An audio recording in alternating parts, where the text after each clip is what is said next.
Good evening traders. So, రేపు market యొక్క analysis మరియు చేసుకుందామండి. రేపు మార్కెట్ మూవ్‌మెంట్ ఎలా ఉంటది? రేపు మార్కెట్ లెవెల్స్ ఏందనేది దాని గురించి ఈరోజు మనం మాట్లాడుకుందాం. ఓకే. సో, ముందుగా నాకు ఈరోజు ట్రేడ్ చేశానండి కాల్ సైడు. సో, నాకు రూ. 2020 లాస్ వచ్చేసింది. సో, మన ఆర్డర్ హిస్టరీ కూడా చూసుకుంటే సో, మన కాల్ సైడ్ తీసుకున్నాను. 50,200 కాల్ తీసుకున్నాను.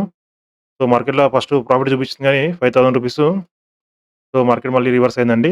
సో, నా కాస్ట్ ఎగ్జిట్ అయిపోయాను నేను. సో, కాస్ట్ ఎగ్జిట్ అయిపోయిన తర్వాత మళ్ళా మార్కెట్‌లో మనకు ఈ మూవ్‌మెంట్ వచ్చేసిందండి. సో, సమ్‌టైమ్స్ హ్యాపెన్స్ జరుగుతుంటాయి అలాంటియి. సో, మన రేపు మార్కెట్ యొక్క అనాలిసిస్ మనం ఈరోజు మాట్లాడుకుందామండి. రేపు మార్కెటు మూవ్‌మెంట్ ఎలా ఉండబోతున్నది దాని గురించి మనం ఈరోజు మాట్లాడుకుందాం. సో, రేపు మార్కెట్‌లో ఫ్లాట్ గాని, గ్యాప్ గాని, స్మాల్ గ్యాప్ అయినా గాని మార్కెట్‌లో మనకు మళ్ళీ అప్‌సైడ్ అయ్యే ఛాన్సెస్ ఉంటాయండి. ఓకే. ఎందుకంటే ఇక్కడున్న ఎవరైతే బయర్స్ ఉంటారో సో, ఈ మూవ్‌మెంట్‌లో ఇక్కడ ఎగ్జిట్ అయిపోయి ఉంటారు. సో, మార్కెట్‌లో ఇక ఫ్లాట్ గాని, గ్యాప్ డౌన్ గాని ఓపెన్ అయిందంటే మార్కెట్‌లో మళ్ళీ కిందకొచ్చినా మరి మార్కెట్ రివర్స్ అయ్యే ఛాన్స్ ఉంటది. ఓకే. లేదు మార్కెట్‌లో మనకు డైరెక్ట్ గ్యాప్ అప్ అయినా గాని కొంచెం రిట్రేస్‌మెంట్ అయిన తర్వాత మళ్ళా మార్కెట్ అప్‌సైడ్ ఎళ్ళే ఛాన్స్ ఉంటదండి. ఒకవేళ మార్కెట్ మనకు సెల్లింగ్ రావాలంటే మళ్ళీ 55,200 కింద గ్యాప్ డౌన్ అయ్యి మార్కెట్ స్ట్రాంగ్ క్యాండిల్ ఇట్లా క్లోజ్ అవుతుంది రెడ్ క్యాండిల్‌లో. మార్కెట్ మళ్ళీ ఫాల్ అయ్యే ఛాన్స్ ఉంటదండి. లేదంటే మార్కెట్‌లో మనకు ఎనీ కైండ్ ఆఫ్ రేపు ఓపెన్ అయినా గాని మార్కెట్‌లో మళ్ళా మనకు అప్‌సైడ్ ఎళ్ళే ఛాన్స్ ఉంటదండి. Okay.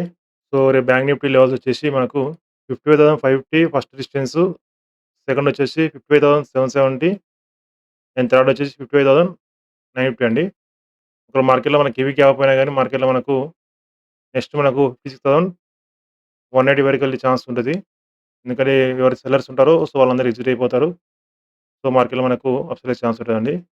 So, heavy gap up అయితే వెయిట్ చేయండి. ఎందుకంటే మళ్ళీ ఫస్ట్ సెల్లర్స్‌ని ఇన్వైట్ చేశాక మళ్ళీ పైకెళ్ళే ఛాన్స్ ఉంటది. ఎందుకంటే డైరెక్ట్ అప్‌సైడ్ ఎస్ఎల్స్ అవైలబుల్ అయ్యే వాటికి సో, ఇక్కడ బయర్స్ కొంచెం వార్నింగ్ ఇచ్చి మళ్ళీ అప్‌సైడ్ అయ్యే ఛాన్స్ ఉంటది. సో, హెవీ గ్యాప్ అప్ అయితే ఏందంటే ఆల్‌మోస్ట్ మనకు ఏదైతే టార్గెట్ రీచ్ కావాలనో అది రీచ్ అవ్వచ్చేవాటికి మార్కెట్‌లో వెయిట్ చేయండి. లో లెవెల్ దొరికితే మనకు మంచిగా బై సైడ్ ఎంటర్ అయితే బెటర్ అండి. ఓకే. సో, రేపు ఒకవేళ గ్యాప్ డౌన్ అయిన తర్వాత కిందికి రావాలంటే మార్కెటు ఫస్ట్ రెసిస్టెన్స్ వచ్చేసి 55,150 సెకండ్ వచ్చేసి 55,000 అండి. థర్డ్ వచ్చేసి 54,869 ఆర్ 870 నెక్స్ట్ మనం నిఫ్టీకెళ్ళిపోదామండి. సో, నిఫ్టీ కూడా మనకు సేమ్ అండి. మార్కెట్‌లో మనకు ఫ్లాట్ గాని, గ్యాప్ గాని అయితే మాత్రం మార్కెట్ మనకు మంచి అప్‌సైడ్ అయ్యే ఛాన్స్ ఉంటదండి. ఓకే. సో, స్మాల్ గ్యాప్‌ని అయితే వెయిట్ చేయండి. మార్కెట్ మళ్ళీ ఈ హై బ్రేక్ అయితే మనకు మంచి అప్‌సైడ్ అయ్యే ఛాన్స్ ఉంటది. సో, లో లెవెల్ నుంచి తీసుకోవచ్చు. చెప్పలేం గదా! మన లైవ్ మార్కెట్ మనకు ఎంత దూరం వస్తదని తెలియజేయబటికి సో, అందుకే చెప్తున్నాను. కొంచెం సేఫ్ సైడ్‌గా మనకు ఒకవేళ మార్కెట్ గ్యాప్ డౌన్ అయినా గాని మార్కెట్ మళ్ళీ అదే క్యాండిల్ బ్రేక్ చేసిందంటే మార్కెట్ మళ్ళీ అప్‌సైడ్ అయ్యే ఛాన్స్ ఉంటదండి. ఓకే. సో, దీంట్లో గూడా మనకు సెల్లింగ్ రావాలంటే డ్రాగెస్ట్‌గా 24,200 కింద మనకు గ్యాప్ డౌన్ అయిన తర్వాత మార్కెట్‌లో ఇలా రెడ్ క్యాండిల్ పడిందంటే మార్కెట్‌లో మనకు మళ్ళీ సెల్లింగ్ వచ్చే ఛాన్స్ ఉంటదండి. ఓకే. సో, మనకు రేపు నిఫ్టీ లెవెల్ వచ్చేసి మనకు 24,360 అండ్ నెక్స్ట్ వచ్చేసి 24,450 అండ్ థర్డ్ వచ్చేసి 24,530 అండి.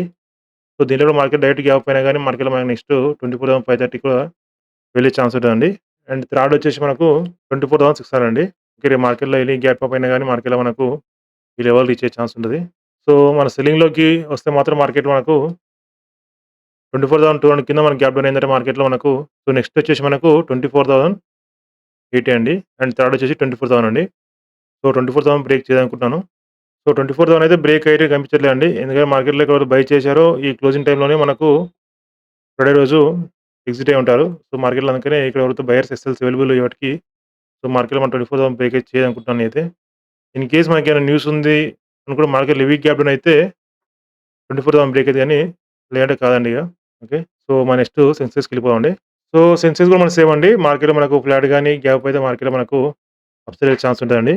దీంట్లో మనకు టార్గెట్ సెల్లింగ్ రావాలంటే మనకు 80,000 కింద మనకు గ్యాప్ డౌన్ అవ్వాలండి. గ్యాప్ డౌన్ అయ్యి మనకు స్ట్రాంగ్ క్యాండిల్ పడిందంటే మార్కెట్‌లో మన సెల్లర్స్ మళ్ళీ యాక్టివేట్ అవుతారు. సో, మళ్ళీ మార్కెట్ కిందకి పుష్ చేసే ఛాన్స్ ఉంటదండి. Okay.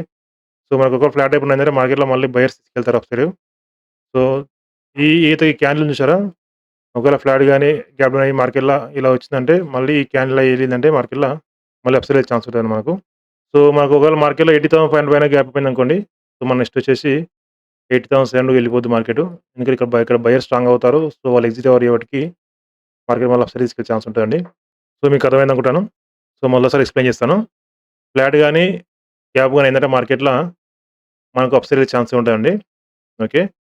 So, small gap down అయితే మనకు వెయిట్ చేయండి మార్కెటు. సో, మళ్ళా మన క్లోజింగ్ ప్రైస్ బ్రేక్‌ఔట్ అయిందంటే మనకు అప్‌సైడ్ వెళ్ళే ఛాన్స్ ఉంటదండి. లేదు మార్కెట్‌లో మనకు డైరెక్ట్ 80,000 కిందికి వచ్చిందంటే మార్కెట్‌లో సో, మళ్ళా సెల్లర్స్ యాక్టివేట్ ఛాన్స్ ఉంటాయి కాబట్టి బయర్స్ టార్గెట్ చేసుకొని మళ్ళీ మనకి కిందకొచ్చే ఛాన్స్ ఉంటది. ఓకే. సో, రేపు సెన్సెక్స్ లెవెల్ వచ్చేసి మనకు 80,300 ఫస్ట్ రెసిస్టెన్స్. నెక్స్ట్ వచ్చేసి 80,500 అండ్ థర్డ్ వచ్చేసి 80,700. సో, మార్కెట్‌లో మనకు ఈ రేంజ్ బౌన్‌లో గాని గ్యాప్ అయిందంటే మనకు నెక్స్ట్ వచ్చేసి 80,950 అండి. సో, మనకి 81,000 కూడా ఎళ్ళే ఛాన్స్ ఉంటది గానీ, సో, మార్కెట్‌లో ఒక్కసారి దానికంటే ముందే రివర్స్ అయ్యే ఛాన్స్ ఉంటది. సో, మనము మరి కక్కుర్తి పడకుండా 80,950 దగ్గర నుంచి మనం ఎగ్జిట్ అయిపోతే బెటర్ అండి. మన సపోర్ట్ లెవెల్ వచ్చేసి 80,078 అండ్ నెక్స్ట్ వచ్చేసి 79,850 అండ్ థర్డ్ వచ్చేసి 79,650 అండి. ఓకే. మార్కెట్‌లో మళ్ళీ ఈ లెవెల్ బ్రేక్ చేసిందంటే మనకు 79,500 అండి. Okay. Okay. Thank you very much. నా ఎనాలిసిస్ మీకు నచ్చినట్లయితే ప్లీజ్ లైక్ చేయండి, సబ్స్క్రైబ్ చేసుకోండి. అలాగే ఆల్ నోటిఫికేషన్ ఆన్ చేసుకోండి. థాంక్ యూ అండి. బై. Good night.